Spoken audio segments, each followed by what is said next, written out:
রাকসু নির্বাচনের খবর সংগ্রহে রাজশাহী বিশ্ববিদ্যালয়ে রয়েছেন সহকর্মী নাবিল জাহাঙ্গীর। সরাসরি চলে যাচ্ছি সেখানে। নাবিল, ভোট গ্রহণের এখনকার চিত্র আমাদেরকে জানাবেন, আর সেখানকার ভোট গ্রহণে আর কোনো নতুন কোনো অভিযোগ পাওয়া গেছে কিনা?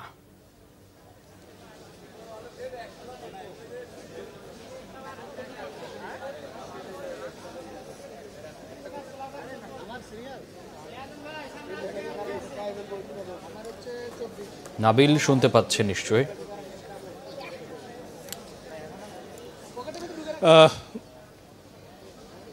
মামুন, আমরা কিন্তু দেখেছি সকাল থেকে কিন্তু শিক্ষার্থীরা তারা কিন্তু লাইনে দাঁড়িয়ে সুশৃঙ্খলভাবে আসলে ভোট দিচ্ছে। আপনি নিশ্চয়ই দেখতেই পাচ্ছেন যে এখনও কিন্তু লাইন রয়েছে। আমরা বেশ কয়েকটি ভোট কেন্দ্র কিছুক্ষণ আগেও ঘুরেছি, এবং যেহেতু এখন একটি লাঞ্চের সময়, সেক্ষেত্রে আসলে অনেক ভোট কেন্দ্রে কিন্তু যারা ভোটারদের সংখ্যা সেটি কমে এসছে, এবং আমরা যেটি জানতে পেরেছি প্রায় 50% ভোট কিন্তু আসলে ইতিমধ্যে কাস্ট হয়ে গেছে।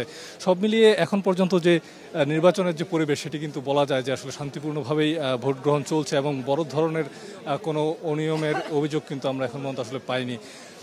সব মিলিয়ে যেটি বলা যাচ্ছে, যেটি ধারণা করা হচ্ছে যে এখানে যে ভোট গ্রহণ সেটি কিন্তু শান্তিপূর্ণভাবেই শেষ হবে। আমাদের সাথে রয়েছেন আমাদের সহকর্মী পরিতোষ চৌধুরী আদিত্য। আমরা তার কাছে জানতে চাইব, আপনি তো প্রথম থেকে আছেন এবং দেখছেন নির্বাচন, তো সব মিলিয়ে পরিবেশটা আসলে কেমন মনে হচ্ছে?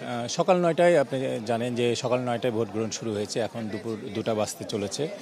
উৎসবমুখর পরিবেশে ভোট গ্রহণ চলছে। সকালের দিকে ছাত্রীদের আমরা বিভিন্ন কেন্দ্রে আমরা ভিড় দেখতে পেয়েছি।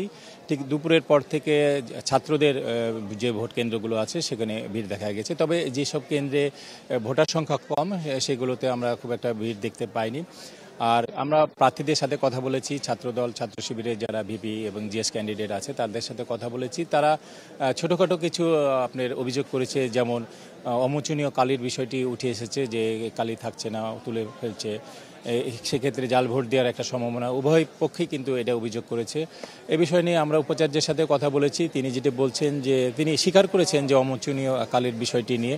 তিনি বলছেন যে 2-1 মিনিট যদি কালিটা হাতে থাকে তাহলে আর উঠছে না, আর সবচেয়ে ভালো বাংলাদেশে যে কালি পাওয়া যায় সেই কালিটাই তারা ব্যবহার করছে।